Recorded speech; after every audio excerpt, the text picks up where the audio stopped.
আপনি কি জানেন কিসে অন্তরের প্রশান্তি পাওয়া যায়? নিঃসন্দেহে পবিত্র কোরআন সহি শুদ্ধভাবে তেলাওয়াত করার মাঝেই রয়েছে অন্তরের প্রশান্তি। আপনারা যারা সহি শুদ্ধভাবে কোরআন তেলাওয়াত করতে জানেন না, আপনাদের জন্য আমরা নিয়ে এসেছি এই কালার কোডেড কারিয়ানা কোরআনটি। এই কোরআনে রয়েছে কিউআর কোড। স্ক্যান করলেই আপনি পেয়ে যাবেন একজন কারি, যিনি আপনাকে সুমধুর কণ্ঠে শুনিয়ে দিবেন কিভাবে সহি শুদ্ধভাবে কোরআন তেলাওয়াত করতে হয়।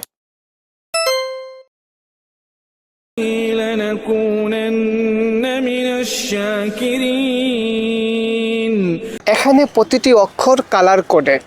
কোথায় কয় আলিফ টান দিতে হবে, কোথায় কোন তাজবিদ আদায় করতে হবে, সব নিয়ম প্রতিটি পৃষ্ঠায় স্পষ্টভাবে লেখা আছে। তাই আর দেরি না করে এই রমাদানে পবিত্র কোরআনের সাথে আপনার সম্পর্ককে আরো সুন্দর করতে আজই অর্ডার করুন আমাদের এই কালার কোডেড কারিয়ানা কোরআনটি।